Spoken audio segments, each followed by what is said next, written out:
Los Pilares de la Tierra ja és un clàssic dintre dels jocs de taula moderns, va sortir l'any 2006 i és l'avi del mecanisme que s'anomena col·locació de treballadors, en les quals nosaltres col·loquem un treballador en un indret del taulell i fem aquella acció i aquella acció queda bloquejada pels demés. Aquest mecanisme l'han utilitzat altres jocs com Stone Age, La Villa, Kingsburg amb una versió de Gauss. Los Pilares de la Tierra fa uns anys que està descatalogat per un problema de la llicència de Los Pilares de la Tierra, ja que va sortir abans de la sèrie, quan encara no era un llibre tan conegut, però ara han anunciat per aquest any una reedició, que segurament sortirà a Europa i als Estats Units al mateix temps. Los Pilares de la Tierra és bàsicament un Eurogame clàssic d'aquells que juguen entre 2 i 4 jugadors i que dura una hora i mitja, potser dues, depèn del nombre de jugadors i de si no estan molt avasats al joc, i que té un cert nivell de complexitat però no molta. Com es juga el joc? Bàsicament, a Los Pilares de la Tierra, el nostre objectiu és aconseguir els màxims de punts de victòria. Oh, que estrany, no?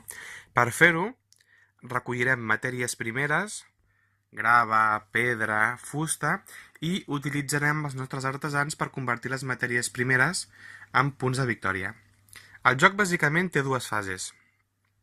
Cada jugador té aquí una sèrie de treballadors, d'acord? N'hi ha 12, n'hi ha 5 petits i un de gros que representa 7 petits i un de gros que representa que són 5, i els haurem d'utilitzar per adquirir aquestes matèries primeres d'aquí.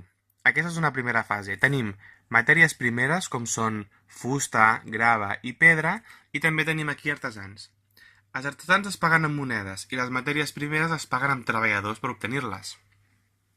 Al mateix temps, els jugadors comencen amb una sèrie de monedes que estan representats per aquest marcador d'aquí, i llavors, començant pel jugador inicial, aniran comprant aquelles matèries primeres. Per exemple, si jo vull comprar aquesta carta que hi ha 3 matèries primeres de bosc, em diu que necessito 6 treballadors. Llavors podria agafar, per exemple, el treballador gran i un petit, i els posaria aquí. 6 treballadors al bosc i m'enduria aquesta carta. Després li tocaria al següent jugador escollir i així successivament. A lo millor després, al meu següent torn, vull comprar la grava. Aviam, hi ha una grava que val 7. A mi em queden 6 treballadors, per tant no tinc suficient. Doncs compraré aquesta grava d'aquí que val 4 treballadors. Per tant, posaré 4 treballadors aquí, a les mines aquestes de grava, la gravera, i m'emportaré aquesta carta. Aquests 2 treballadors que em sobren, com que no puc fer res amb ells, els puc posar en aquesta part d'aquí, d'acord? La fàbrica de lana, que bàsicament em donaran una moneda de joc quan toqui.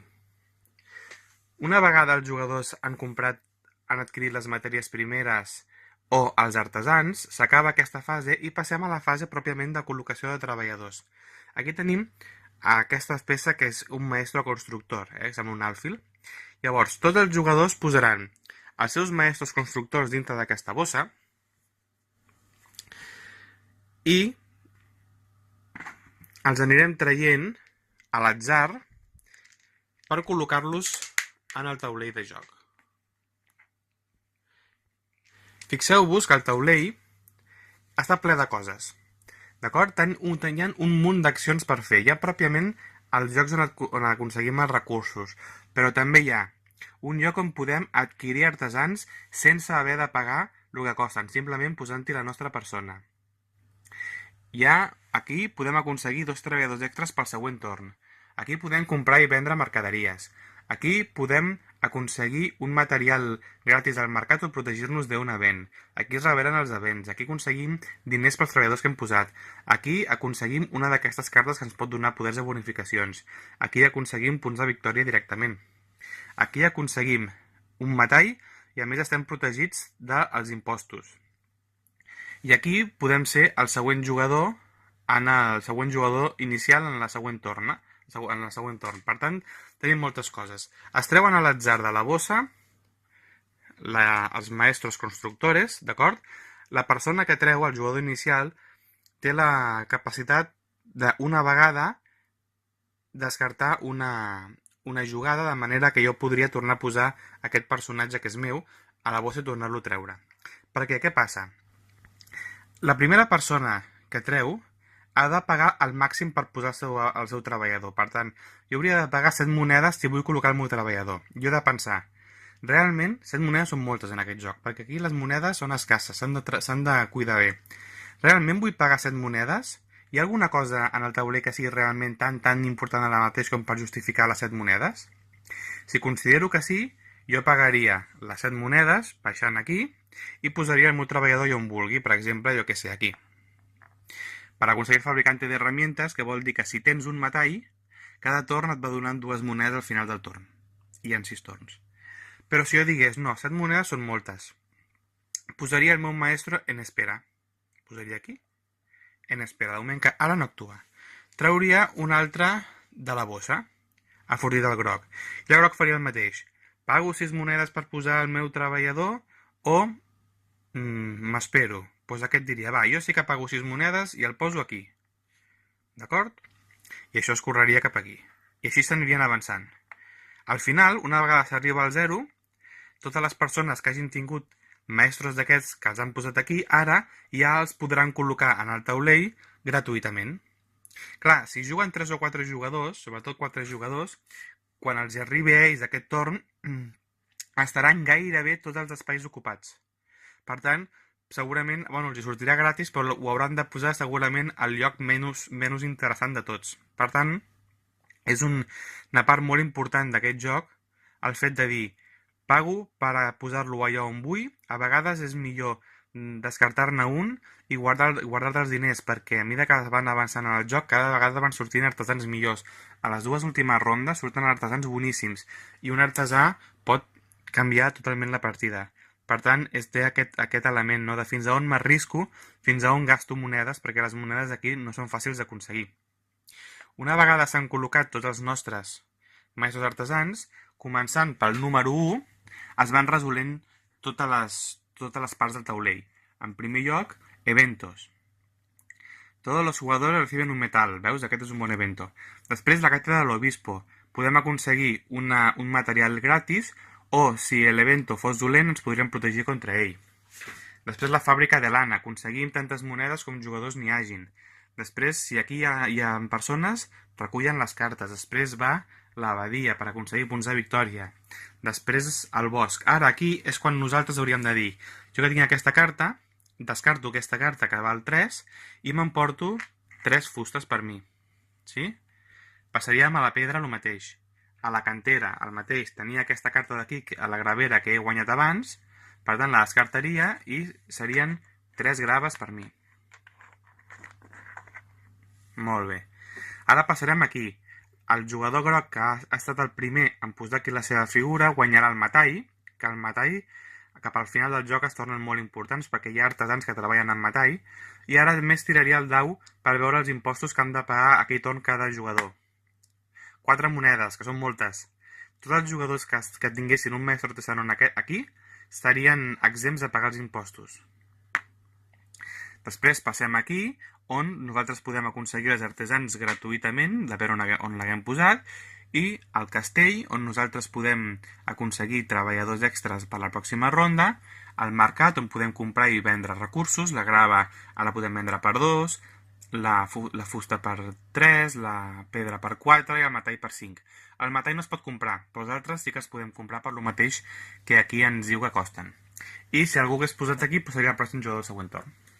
Molt bé, quan s'acaba un torn, per fer-ho notar, el que farem serà construir una part de la catedral, perquè al final el joc de los pilares de la tierra, com en el llibre, va de construir una catedral. Per tant, posarem la catedral aquí, d'acord? I a mesura que anem passant els torns, doncs l'anirem muntant. Al final és molt bonic, però l'únic sentit que té això és anar mostrant el pas dels torns. El que passa és que és una forma original de demostrar com van passant els torns i, de pas, ens queda aquí una catedral guai al mig de l'escenari. Una vegada s'han complert totes les coses, és el moment de fer servir els nostres maestros artesanos. D'acord?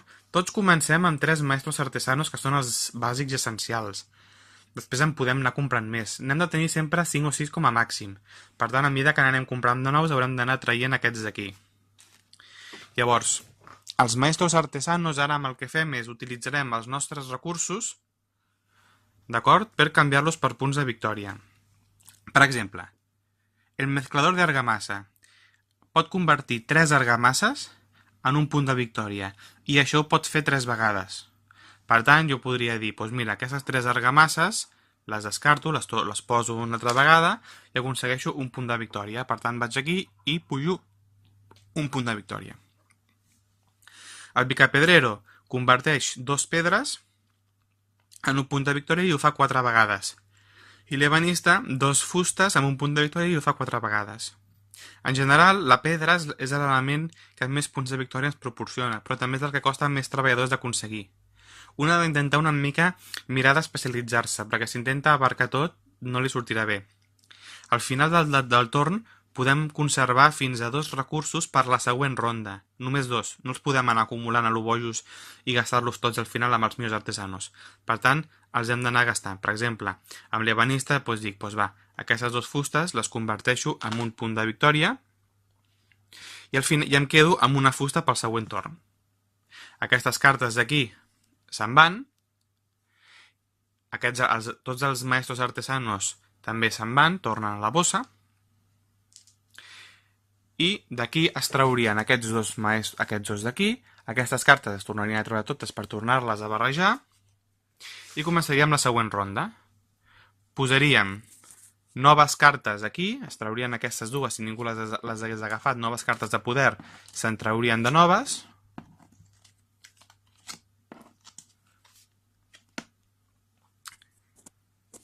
es traurien aquests artesanos també aquí i es posarien artesanos de nivell 2, que en principi són una mica millor, es tornarien a posar artesanos i recursos allà i es tornaria a començar. Així 6 vegades.